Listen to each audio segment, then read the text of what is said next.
Bendiciones, amados hermanos. Gracias damos al Señor por la oportunidad que nos ha permitido terminar hoy este día de grabar los estudios de esta materia. Estos son los últimos dos libros que vamos a ver, y en lo particular he aprendido mucho, amados hermanos, y espero que para ustedes también sea de mucha bendición. Para todos los hermanos que están siendo diligentes en el estudio de la palabra, vamos a orar. Señor Dios, en el nombre de nuestro Salvador Jesucristo, venimos delante de tu divina presencia, Señor, reconociendo que somos indignos, Padre eterno, por nuestros propios medios estar en tu presencia, pero por medio de nuestro gran Dios y Salvador Jesucristo, tú nos has permitido tener comunión contigo, Señor. Por lo tanto, Señor, yo te pido que nos des la oportunidad de poder predicar, enseñar, y que seamos claros y que el Espíritu Santo esté iluminando cada pensamiento de cada hermano que está en este instituto bíblico, Señor. Todo esto te lo pedimos en el nombre de nuestro Señor Jesucristo. Amén. Bueno, comenzamos con el profeta Zacarías. Es maravilloso estudiar a este profeta, como todos los que hemos estudiado, y vamos a ver los bosquejos de este libro de Zacarías, donde vamos a aprender sin lugar a dudas mucho si somos diligentes al estudiar todos estos bosquejos, para que podamos contemplar la enseñanza a través de la palabra que nos ha dado Dios, que gracias a Él está escrita esta palabra. Y vemos aquí, voy a leer los primeros 6 versículos, dice el capítulo 1 del 1 al 6. En el 8º mes del año segundo de Darío vino palabra de Jehová al profeta Zacarías, hijo de Berequías, hijo de Ido, diciendo: Se enojó Jehová en gran manera contra vuestros padres. Diles pues, así ha dicho Jehová de los ejércitos: Volveos a mí, dice Jehová de los ejércitos, y yo me volveré a vosotros. Ha dicho Jehová de los ejércitos: No seáis como vuestros padres, a los cuales clamaron los primeros profetas, diciendo: Así ha dicho Jehová de los ejércitos: Volveos ahora de vuestros malos caminos y de vuestras malas obras. Y no atendieron ni me escucharon, dice Jehová. Vuestros padres, ¿dónde están? Y los profetas han de vivir para siempre. Pero mis palabras y mis ordenanzas que mandé a mis siervos los profetas no alcanzaron a vuestros padres. Por eso volvieron ellos y dijeron: Como Jehová de los ejércitos pensó tratarnos conforme a nuestros caminos y conforme a nuestras obras, así lo hizo con nosotros. Aquí tenemos estos primeros 6 versículos. Suministran una introducción a toda la profecía, en la que el profeta llama al pueblo a arrepentirse y nunca más repetir los pecados del pasado cometidos por sus padres. Todos sus ancestros habían, en estos 6 versículos vemos que habían sido repetitivos sus ciclos de pecado, y esa fue la razón por la cual Dios los había mandado cautivos a Babilonia. Y aquí está la fecha de cuando Zacarías fecha su libro, y dice: en el 8º mes del año segundo de Darío. Ahora notemos esta fecha posiblemente entre octubre y noviembre del 520 a.C. Zacarías comenzó su ministerio 2 meses después de haberse iniciado el ministerio de Ageo, que como lo veremos, Ageo es 1:1, y la reanudación de las labores de la reconstrucción del templo. Los profetas del Antiguo Testamento fechaban sus profecías con referencia al dominio de un rey en Israel o fuera en Judá. Ageo y Zacarías son los únicos que colocaron sus fechas a sus profecías enfocados en un rey gentil. Y la razón es obvia, porque no hay rey en Israel ni en Judá. El linaje de David se encuentra fuera del trono, y para el otro objetivo que ellos fechan esto de la fecha del dominio de un rey gentil es para indicar que ha comenzado el tiempo de los gentiles. Recordemos que el tiempo de los gentiles comenzó en el año 444 a.C.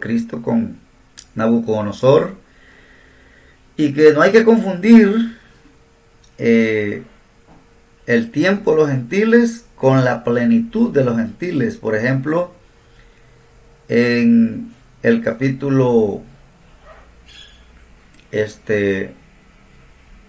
11 de Romanos tenemos que en el versículo 25 dice algo acerca de la plenitud de los gentiles, y esa es la razón por la cual no hay que confundirse el tiempo con la plenitud. Dice 11:25 Romanos: porque no quiero, hermanos, que ignoréis este misterio, para que no seáis arrogantes en cuanto a vosotros mismos, que ha acontecido a Israel endurecimiento en parte, hasta que haya entrado la plenitud de los gentiles. Esto lo dice Romanos. Lucas 21 tiene otra referencia, que esta la dijo Jesús en el versículo 24, y dice: y caerán a filo de espada, y serán llevados cautivos a todas las naciones, y Jerusalén será hollada por los gentiles, hasta que los tiempos de los gentiles se cumplan. Entonces tenemos que tenemos el tiempo y la plenitud. La plenitud es cuando el rapto ocurra, cuando ahí termina el tiempo de la iglesia. Esa es la plenitud de los gentiles. Hasta cuando el último gentil haya entrado, entonces Dios lleva a su iglesia. Y el tiempo de los gentiles se termina hasta con el último gobierno gentil, que Jesucristo va a terminar con ese gobierno. Él va a venir a derrotar, como la profecía que vemos en Daniel, que una roca que es cortada sin mano, pues es la que destruye a todos los imperios gentiles. Entonces el tiempo de los gentiles se va a terminar cuando Jesús venga y rescate a Israel. Entonces aquí, por eso tenemos esta profecía de Zacarías,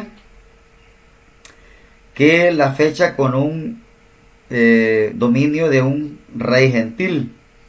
Entonces, porque habían dos formas, se entiende que no había rey en Israel ni en Judá, y también para indicar que había comenzado el tiempo de los gentiles. Y en el mismo año que profetizó Ageo, este lo hizo en el mes sexto del segundo año del rey Darío. Entonces dice: vino palabra de Jehová, dice el versículo, decir que el profeta Zacarías hablaba por medio de la autoridad divina. Esta frase se repite 14 veces en este libro, así que tiene mucho énfasis. Vino palabra de Jehová, aparece 14 veces, para indicar que el mensaje que predicaba Zacarías no era un mensaje de hombre, era el Señor Jesucristo. En el versículo 2 dice: se enojó Jehová en gran manera contra vuestros padres.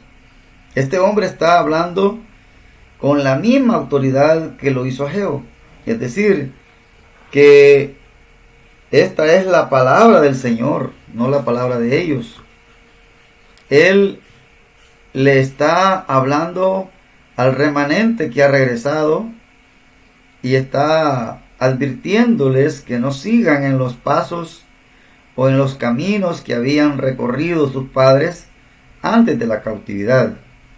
Él les dice: la razón por la cual ustedes fueron a la cautividad fue porque el Señor estaba disgustado con vuestros padres.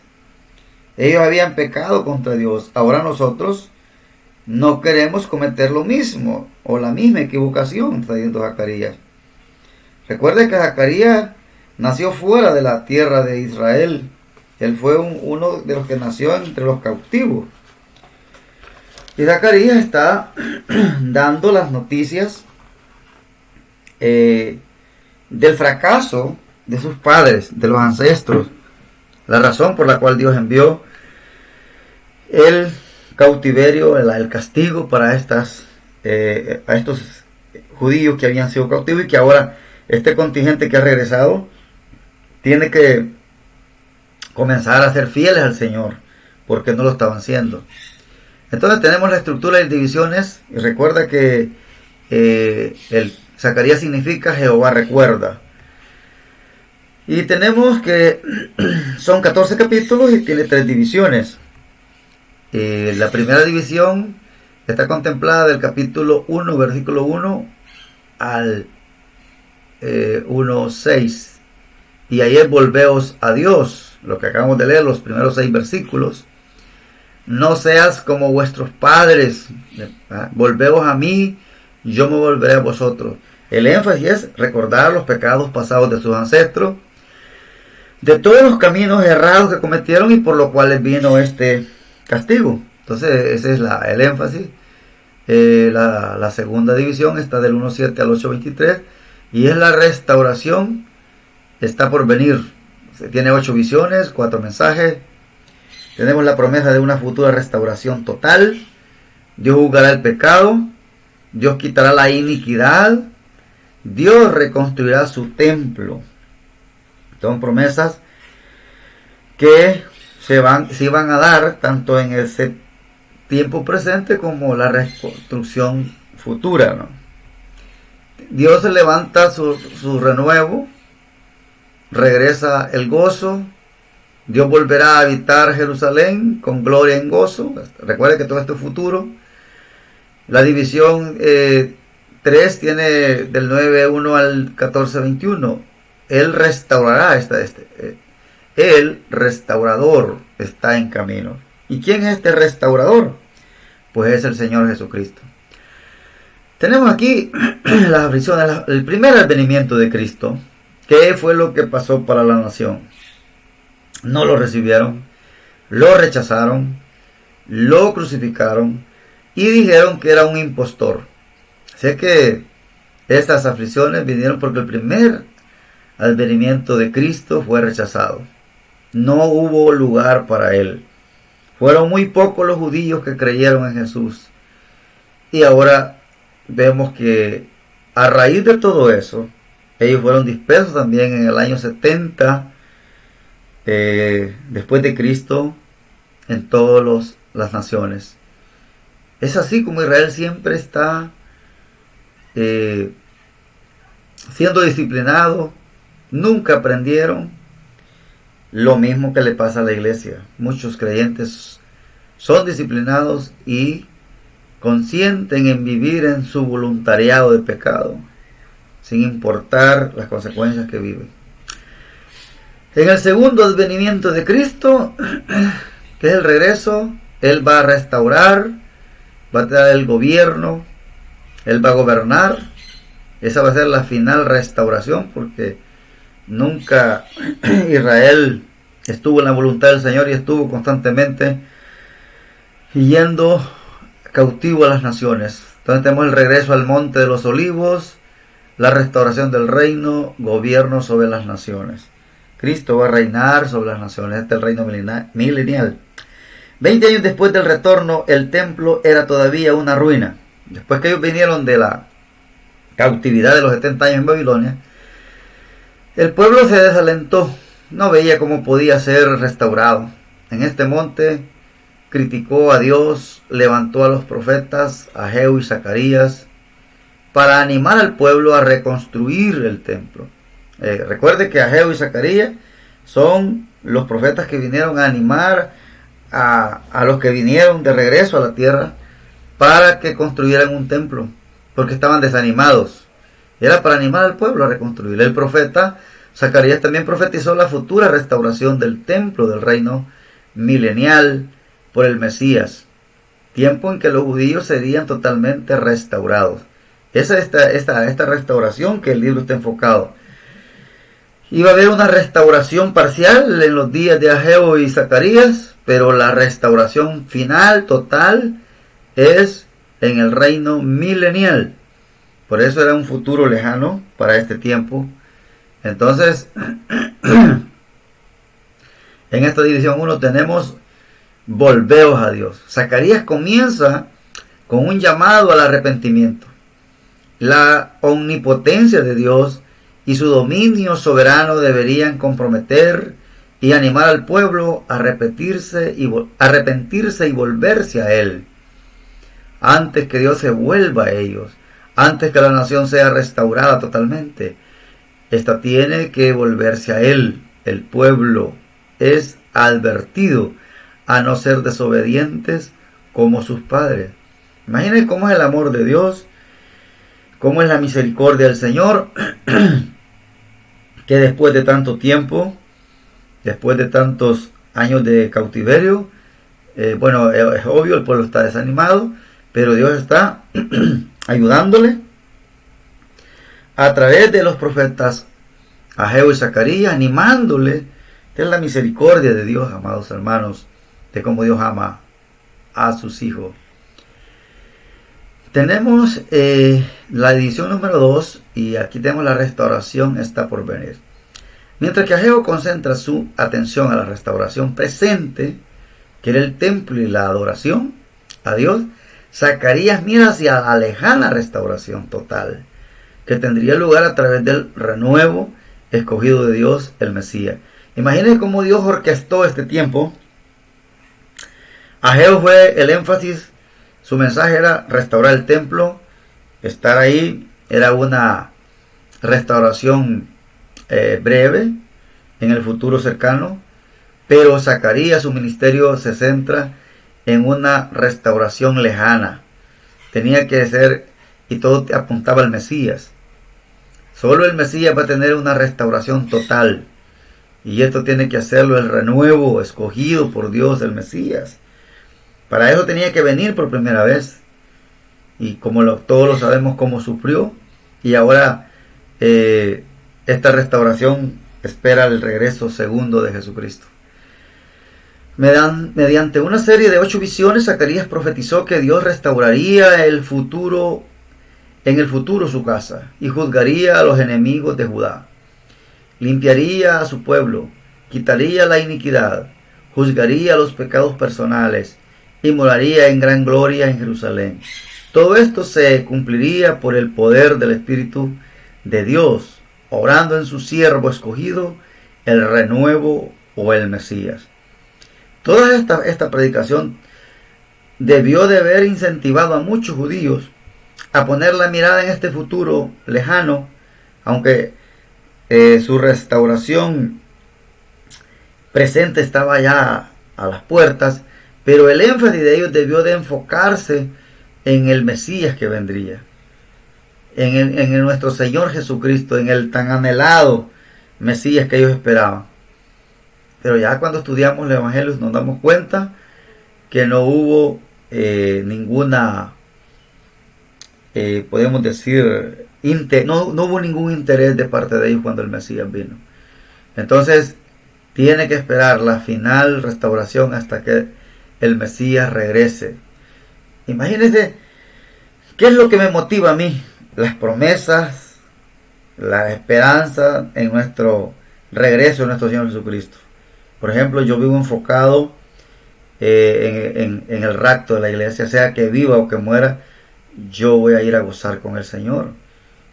No sé cuándo va a venir, pero yo lo espero. Entonces así debe ser todo creyente. antiguo testamentario como los de la iglesia. Nuestro enfoque para vivir los afanes y las tribulaciones de la vida, todas las circunstancias negativas en las que vivimos, se hacen menos pesadas con nuestra esperanza en nuestro glorioso Señor Jesucristo y nuestra posición en Él.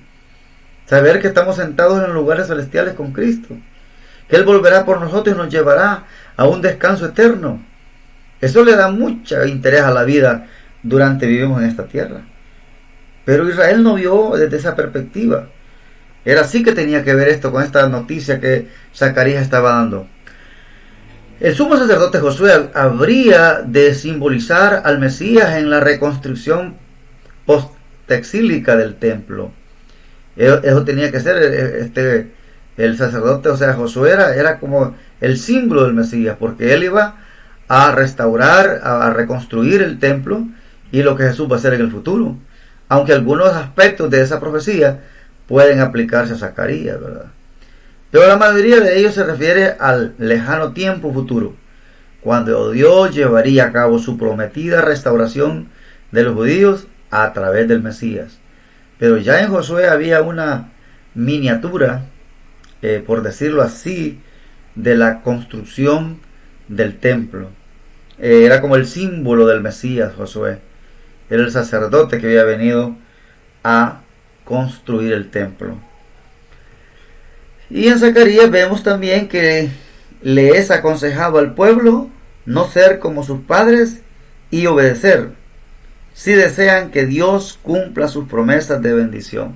Siempre lo que a Dios le ha parecido bien es que las personas que están en Cristo, los creyentes que están en Cristo, obedezcan. Seamos pacientes en esperar las promesas de Dios. Porque la paciencia es un fruto del Espíritu. Y la Biblia dice que Dios es paciente. Entonces, aquí en Zacarías vemos también que le es aconsejado al pueblo no ser como sus padres, obedecer si desean que Dios cumpla sus promesas de bendición. Para eso se necesita el desarrollar la paciencia. Estar en esa esperanza bienaventurada, en la manifestación gloriosa de nuestro gran Dios y Salvador Jesucristo. Eso es lo que esperamos nosotros como creyentes y lo que debió esperar Israel. Tenemos también en la última división que el restaurador de este camino, el enfoque de esta sección está dirigida al restaurador, a quien Dios enviará para llevar a cabo su plan de redención y la total restauración del pueblo y sus bendiciones. Este es el Señor Jesucristo. Este es el restaurador al que Dios iba a enviar. Dios fue hecho carne para pagar la deuda de nuestro pecado, para hacer la restauración final. Pero Israel no lo comprendió. En los capítulos 9 al 11 está predicho el primer advenimiento de Cristo. Recuerde eso. En los capítulos del 9 al 11 está el primer advenimiento, en el cual será rechazado como buen pastor. En esa sección de estos capítulos va a encontrar usted que viene Jesucristo como pastor, pero es rechazado. Desde entonces Israel sería dirigido por falsos pastores. En los capítulos 12 al 14 está predicho el segundo advenimiento de Cristo, el Mesías, regresará a la tierra por segunda vez, al monte de los olivos, a defender a Jerusalén. Recuerde, así está enmarcado esto. El primer advenimiento lo tenemos en los capítulos 9 al 11 y también tenemos su rechazo. Y el segundo advenimiento lo tenemos en los capítulos 12 al 14, que es el segundo advenimiento de Cristo, que viene a restaurar, a pelear por Jerusalén y a defender a todos los que han creído en Cristo. Esa es la restauración de la que está hablando Zacarías. Interesante lo que Dios hará en el futuro con Israel. Israel no ha desaparecido de los planes de Dios como muchos dicen. Yo veo en las redes sociales temas que dicen Israel ya no es el pueblo de Dios. Para Israel, desde el rechazo de Cristo y la última oportunidad que tuvieron con Esteban, el toda la atención de Israel, el reloj se paró para Israel para dar apertura al gentilismo. Por eso dice 11:25 de Romanos, cuando la plenitud de los gentiles haya entrado, entonces va a ser el rapto de la iglesia. Entonces comienza nuevamente el reloj a funcionar, ese reloj profético para Israel. Toda la atención que se quedó más de 2000 años para dar apertura al gentilismo. Porque Israel no cumplió ese mandato de ser luz para los gentiles. Porque ya en Isaías Dios había profetizado a través de este profeta que Israel era luz para los gentiles. Israel nunca supo evangelizar a los gentiles. Porque mucha gente dice que si Israel no hubiese rechazado al Señor, nosotros los gentiles estábamos perdidos, dice la gente. Pero eso no es verdad, porque en Isaías, Dios ya había dicho que iba a hacer luz para los gentiles. Israel había hecho, entonces ya estaba el gentilismo en los planes del Señor. Entonces no podemos nosotros hablar por hablar. Tenemos que ir a la Biblia. Entonces el Mesías gobernará como Señor y Rey de toda la tierra. En ese tiempo todo será santo. Ocurrirán grandes cambios geográficos en el Monte de los Olivos, donde Cristo ponga sus pies en su segunda venida. Con la venida de Jesucristo en su segunda venida, van a haber cambios geográficos. Los montes se bajarán y los llanos se subirán. O sea, va a haber un cambio total geográfico. El Mesías gobernará como Señor y Rey de toda la tierra. Será un reino de 1000 años santo.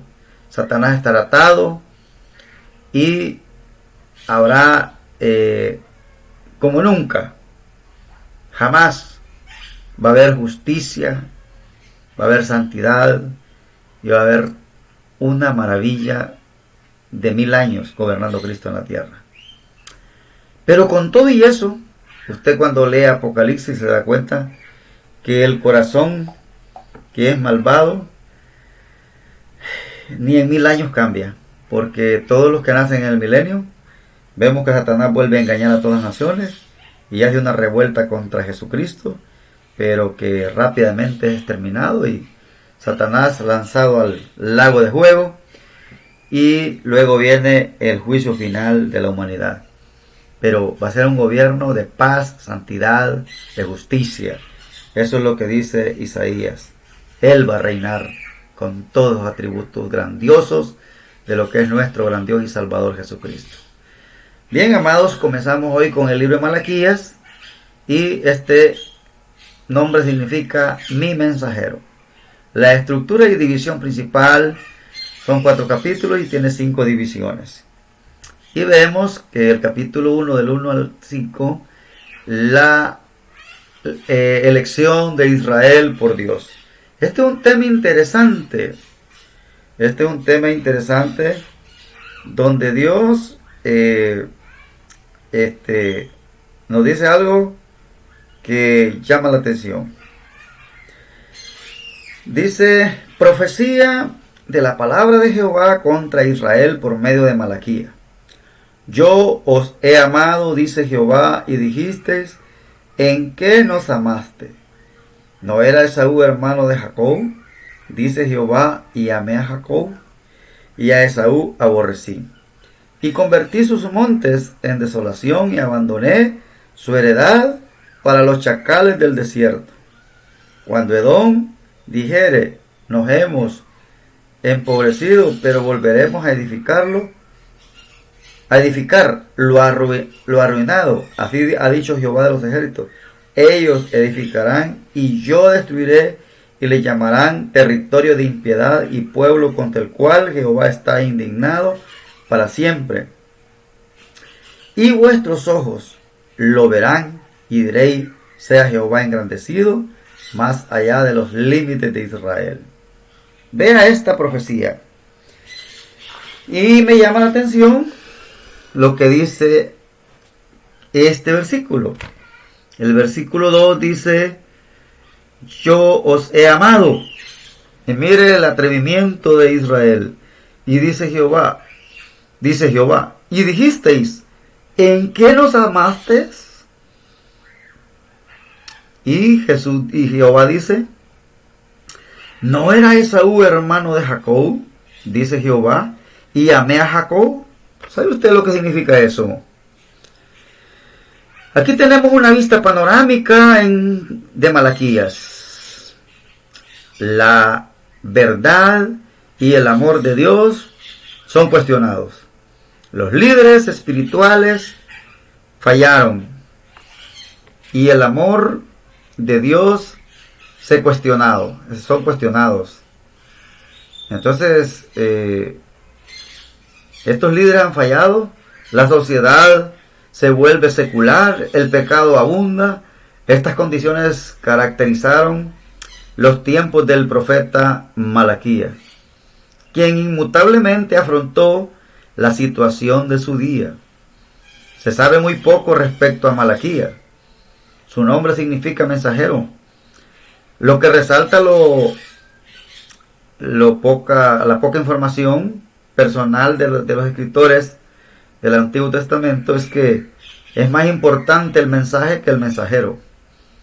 Y hoy en día, a lo que se le da importancia es al mensajero. El mensajero trata de ser él el famoso, llamar toda la atención para él. Pero usted ve que estos profetas que hemos estado viendo, se dice poco de ellos. El énfasis del mensaje que ellos predican. Por eso en 2 de Pedro 1:15, el apóstol Pedro dijo que que yo muera, dijo el profeta, él dijo el apóstol, pero no el mensaje. Puede morir el mensajero, pero no el mensaje. Porque Pedro ahí en el 1:15 dice que él quiere que después de su partida que recuerden el mensaje que él ha predicado. Todos los escritores de la Biblia eso querían. Ellos no querían ser famosos, sino el mensaje que ponían. Entonces Malaquías comienza su mensaje con la alarmante declaración, palabra del Señor, dice en el versículo 1. Oiga bien, es que esta no es palabra de Malaquías. Profecía de la palabra de Jehová contra Israel. Entonces, palabra de Jehová. Es la palabra de Jehová. No es absolutamente la palabra del profeta. Entonces dice, palabra del Señor. Yo amé a Jacob y aborrecí a Esaú. Vea bien, el verbo hebreo traducido amar significa una relación positiva con todas las decisiones, acciones, actitudes, pensamientos, respuestas y con los sentimientos que caracterizan tal relación. Eso significa amar. Y esto es lo que Dios ha tenido con Jacob, con la nación de Israel. La palabra aborrecer indica carencia de relación, es decir, Esaú nunca tuvo una relación con Dios que agradara. Entonces recuerde que ellos han regresado del cautiverio y vea cómo responde esta gente ante la declaración de Dios. ¿En qué nos amasteis? Es como que le dijeran, nos enviaste al cautiverio. Dios había declarado en Deuteronomio 10:15, solamente de tus padres se agradó Jehová para amarlos. Esta es una declaración extraordinaria, la que Dios está diciendo a esta gente. Ellos estaban haciéndose preguntas, ellos estaban dudando del amor de Dios. Dios les recuerda el origen de su nación. Jacob y Esaú eran mellizos, pero Dios hizo una diferencia entre ellos en el principio. Y esto es lo importante. Pero fue fíjese bien, esta declaración la vamos a ver en Romanos que es aquí donde algunas doctrinas basan lo de la elección. Veamos lo que dice el versículo 13. Romanos 9:13. Dice, como está escrito, a Jacob amé, mas a Esaú aborrecí. ¿Cuándo fue que Dios dijo? ¿A dónde está escrito esto? En Malaquías 1, versículo 2. Cuando estos mellizos nacieron, Dios no dijo nada al respecto, como esto que estamos leyendo aquí. Por ejemplo, vamos a ver en Génesis lo que Dios dijo acerca de este nacimiento. Veamos en el capítulo 25, porque ya les voy a explicar por qué estoy diciendo esto, versículos 22 al 23. Y los hijos luchaban dentro de ella, y dijo, si es así, ¿para qué vivo yo? Y fue a consultar a Jehová. Esta es, ¿cómo se llama? Rebeca, que está embarazada de Esaú y de Jacob. Y le respondió Dios, y le respondió Jehová, 2 naciones hay en tu seno, y 2 pueblos serán divididos desde tus entrañas. Un pueblo desde tus entrañas, dice, un pueblo será más fuerte que el otro pueblo, y el mayor servirá al menor. Esto fue lo que dijo Dios acerca de los niños que estaban en el vientre de su madre. Pero en Malaquías capítulo 1 versículo 2 dice, yo os he amado, y dice Jehová, y dijiste, ¿en qué nos amaste? ¿No era Esaú hermano de Jacob? Dice Jehová, y amé a Jacob, y a Esaú aborrecí. Entonces, ¿en qué consiste que Dios amó? Entonces aquí muchos ocupan este pasaje para hablar, en Romanos 9, para hablar de la elección soberana de Dios para la salvación. Pero Dios está eligiendo a uno de estos 2 hermanos para ser el padre de una nación. Fíjense bien cuándo fue que Dios dijo, amé a Jacob, amé y aborrecí a Esaú. 1500 años después que él declaró eso. ¿Cómo lo hace aquí? Pasaron 1500 años después del nacimiento, ya cuando era una nación, ya eran 2 naciones. Pues fue cuando él lo declaró. Recuerde que nunca dijo que amaba a Jacob, sino hasta cuando Jacob y Esaú llegaron a ser 2 grandes naciones. Esaú con su vida y la nación que le seguía también demostraron lo que era. Pero aquí tenemos a esta gente, aunque eran desobedientes a Dios, Dios dice que los ama. Esto es muy importante, porque no podemos enseñar la doctrina de la elección basado en Romanos 9:13 como la elección personal, porque a Jacob lo eligió para que fuera el padre de una nación. Y es lo que está hablando aquí, porque es que Dios lo amó. Y aquí veíamos también en el mismo Malaquías, es lo que está diciendo, ¿por qué es que amó a Jacob? Y le dice en el versículo 3, Malaquías 1:3, y a Esaú aborrecí, y convertí sus montes en desolación, y abandoné su heredad para los chacales del desierto. Cuando Edom dirige, nos hemos empobrecido, pero volveremos a edificarlo, arruinado, así ha dicho Jehová de los ejércitos. Ellos edificarán y yo destruiré, y les llamarán territorio de impiedad, y pueblo contra el cual Jehová ha estado indignado para siempre. Y vuestros ojos lo verán, y diréis, sea Jehová engrandecido más allá de los límites de Israel. Fíjense bien que aquí tenemos que este pueblo, los descendientes de Esaú, ¿a dónde puede usted buscar a ver si existen la nación de Edom? No existe Edom. Edom fue destruido. Entonces, ¿en qué consiste que Dios amó a Israel? Porque Israel todavía existe. Y han pasado un montón de catástrofes, los han querido exterminar, aniquilar. Allá en Egipto, salieron de Egipto, quisieron destruirlos con el nacimiento de los varones y no pudieron. Quisieron los nazis, ¿cuántos millones mataron? Y los cautiverios que hubieron de los asirios y de los babilonios, y no los exterminaron. Todo el mundo quiere exterminar a Israel, porque es que el versículo dice que Dios ama a Israel, porque todavía existe. Edom no existe. Edom ya no, ni tan siquiera hay. Él dice ahí en Malaquías que iba a ser para los chacales del desierto. Y aquí en Abdías, que es el profeta, que ese es más contundente, en el 1:18 dice: la casa de Jacob será fuego, y la casa de José será llama, y la casa de Esaú estopa, y los quemarán y los consumirán, ni aún resto quedará de la casa de Esaú, porque Jehová lo ha dicho. Imaginémonos, Edom fue exterminado, no existe, pero Israel sigue existiendo.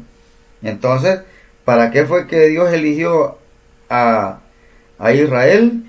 Lo eligió para que fuera el padre de esta nación. Recuerden que él se llamaba Jacob y luego fue cambiado el nombre. Entonces fue 1500 años después que declaró que los amaba, porque cuando ellos estaban en el vientre solo dijo que habían dos naciones y que el mayor serviría al menor, y así fue. Entonces nunca dijo que amaba a Jacob, sino hasta cuando Jacob y Esaú llegaron a ser dos grandes naciones. Entonces, tanto Esaú como su descendencia dieron muestras de que no amaban a Dios, porque recuerde que él hasta vendió su primogenitura, y era algo que no le interesaban las cosas divinas. Entonces ahora entiende usted por qué es que Dios amaba a Israel, porque Israel todavía existe. Entonces los sacerdotes profanaron el sacerdocio, el pueblo se unió en matrimonio con extranjeras y con mujeres divorciadas. Y por eso es que ellos todavía no han entendido que Dios los ama. Porque dice: ¿en qué nos amaste? Y Él les pone el ejemplo. Mire, en que todavía existen. Porque en el versículo 2 dice: yo os he amado, dice Jehová, y dijiste: en que nos amaste. ¿No era Esaú hermano de Jacob? Dice Jehová, y amé a Jacob. Esaú ya no existía, Edom no existía, ellos seguían existiendo y seguirán existiendo porque es el pueblo de Dios. Diga quien lo contrario, no importa, la Biblia dice que es el pueblo de Dios. Entonces el pueblo se unió en matrimonios extranjeros y con mujeres divorciadas. Tenemos acá: el mensajero de Dios prepara el camino del Mesías para juzgar el pecado. En la cuarta división tenemos resumen de las quejas de Dios. Y aquí tenemos adoración vana, palabras falsas contra Dios, robará al hombre a Dios. Y en la quinta división tenemos seguridad del juicio en el día de Jehová. Entonces los justos separados de los malos, Elías habría de venir. Recuerde que quién es Elías. Malaquías fue el último documento escrito del Antiguo Testamento. En él fue predicho el nacimiento del último profeta, que era Juan el Bautista, quien vendría a preparar el camino del Señor. Rompió el silencio de 400 años después de que Malaquías profetizó en los días del profeta Nehemías. O sea que Malaquías cerró el telón profético antiguo testamentario. Y hubo un silencio que Dios no habló de 400 años. Dios no habló por 400 años. Es en este periodo donde se escribieron los libros apócrifos, los libros que algunas Biblias tienen, aparte de los libros de los inspirados. Entonces, en este periodo se escribieron estos libros como Primero y Segundo Macabeos, el libro de Sabiduría, el libro de Baruch, así, todos los libros que se escribieron en este periodo. Por eso es que no son inspirados. La razón es obvia. Si estos libros se escribieron en este periodo y Dios no habló en este periodo, entonces lo escribieron los hombres, porque Dios guardó silencio por 400 años y rompió el silencio cuando apareció el Juan el Bautista predicando en el desierto, preparando el camino del Señor. Entonces aquí vemos que Malaquías fue el último profeta del Antiguo Testamento que cerró así la escritura Antiguo Testamentaria para hacer ese lapso de tiempo. Entonces ahora Israel, ¿cuántos años tiene de que Dios no le ha hablado a Israel? Más de 2000 años. Así es que por eso vemos que al ocurrir el arrebatamiento de la iglesia, Dios vuelve a tratar con Israel. Aquí tenemos un ejemplo de estos 400 años que Dios no habló. A diferencia de otros profetas, Malaquías se concentró en las condiciones espirituales del pueblo que prevalecía cerca de 100 años después del retorno del exilio. Los judíos habían caído nuevamente en pecado y en desobediencia, sus dirigentes eran corruptos. La última predicación fue la venida de uno como Elías para convencer de pecado como preparación de llegada del Mesías.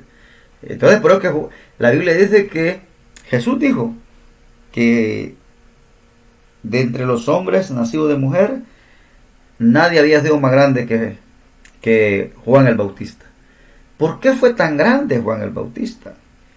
Ningún hombre del Antiguo Testamento, ni Abraham, ni David, ni Salomón, llegaron a ser. ¿Por qué es más grande que todos ellos?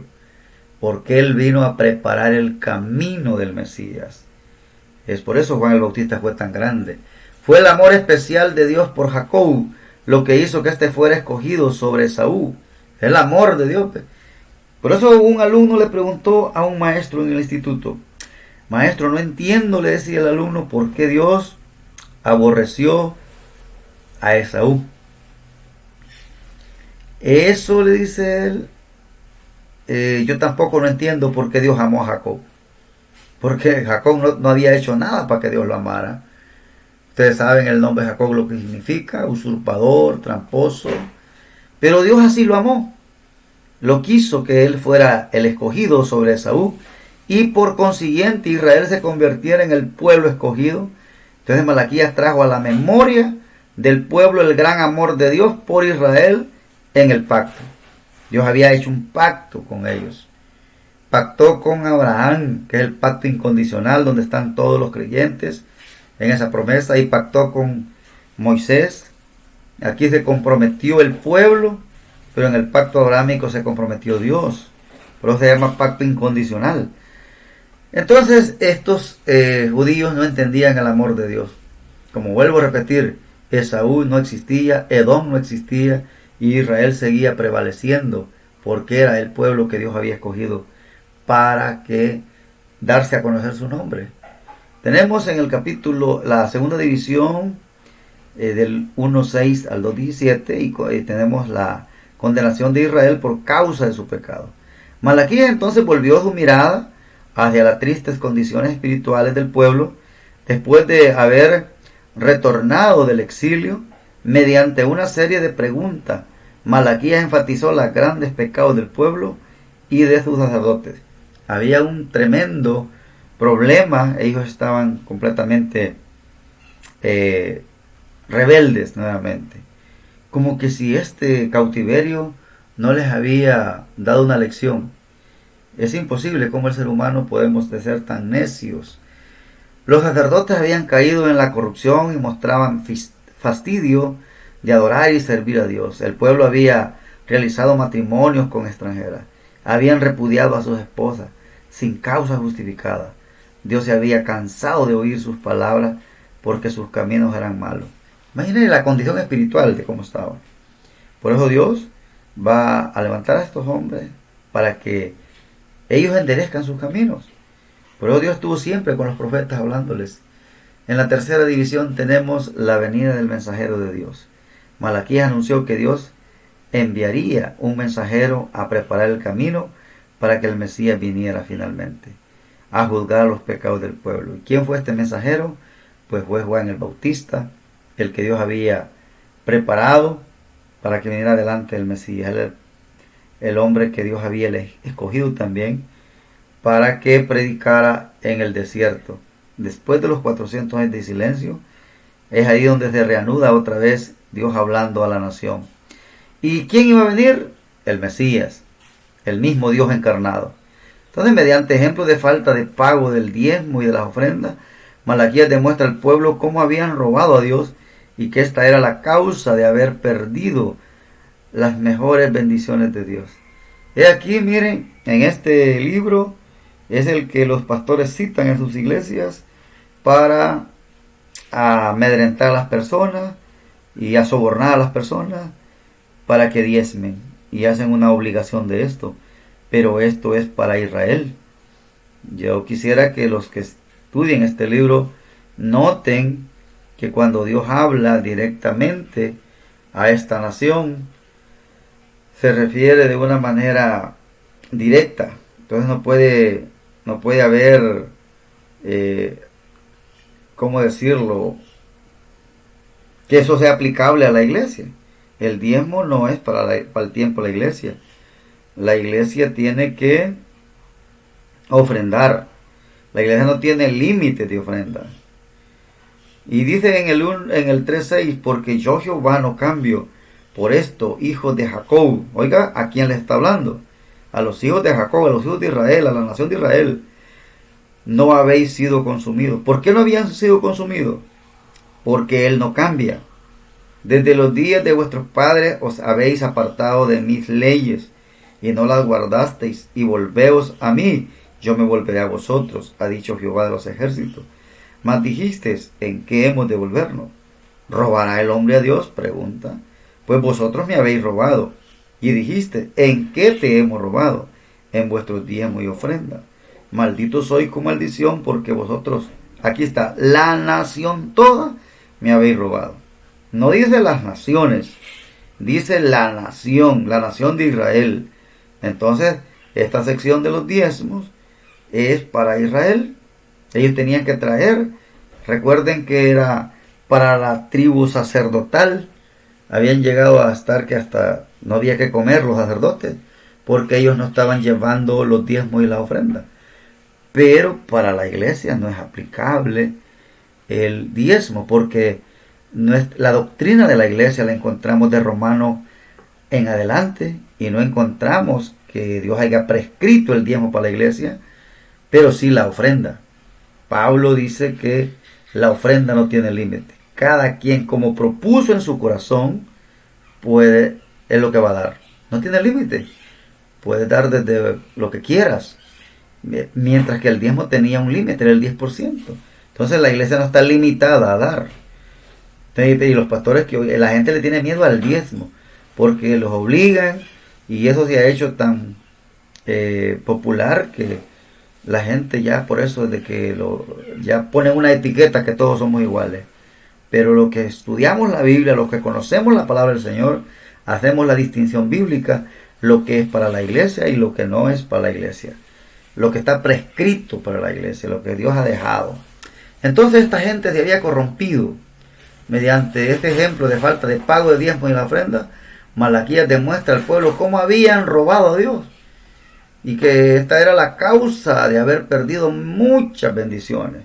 Ellos estaban haciendo algo fuera de la voluntad de Dios. Entonces Malaquías termina con una severa advertencia de juicio contra aquellos que continúen rechazando a Dios y negándose a arrepentirse. Pero aquellos que temiesen a Dios serían sanados y restaurados. Habría distinción entre el justo y el malo. Siempre Dios es así. Y el arrepentimiento es dejar de hacer lo que están haciendo, cambiar su manera de pensar y volverse del camino errado al camino correcto. Eso significa arrepentirse. Uno que cumplía el papel de profeta, Elías, vendría antes del gran día de Jehová. Se refería al mismo mensajero de Juan el Bautista, el que venía. De manera que el Antiguo Testamento terminó con una nota doble de juicio por los pecados del pueblo y de esperanza en la venida del Mesías. Y el Nuevo Testamento se iniciará 400 años más tarde, en el mensaje, arrepentidos, porque el reino de los cielos es acercado. Ese mensaje lo predicó Juan el Bautista, ese fue el mensaje que predicó Jesucristo, el evangelio del reino, arrepentidos, porque el reino de los cielos es acercado. Nadie le creyó, pues fueron muy pocos los que lo reconocieron, la gran mayoría lo rechazó, hasta matarlo en una cruz. ¿Cómo la Biblia se ha ido desarrollando, amados hermanos? Esto es lo rico. Si usted quiere aprender ahora con todos estos bosquejos que le hemos dado en esta materia, ahora tiene todos los bosquejos de cada libro, las secciones, las divisiones. Ahora usted puede darse ese banquete de ir confiadamente, confiando en el Señor, ayudado del Espíritu Santo, sentarse en su mesa a estudiar la palabra de Dios, porque ahora ya va a entender con todos estos bosquejos de cada libro, cada división, y para poder tener un estudio profundo, más comprensible, que eso es lo que esperamos nosotros, eso es lo que nosotros deseamos que ustedes hagan, porque el compromiso es con el Señor. Nosotros pues somos solamente siervos del Señor que queremos agradarle a Él y servirles a ustedes. Y esto es, hermanos, el final de esta sección, esperando que lo disfruten, estudien lo máximo para que crezcan en la gracia de nuestro Señor Jesucristo.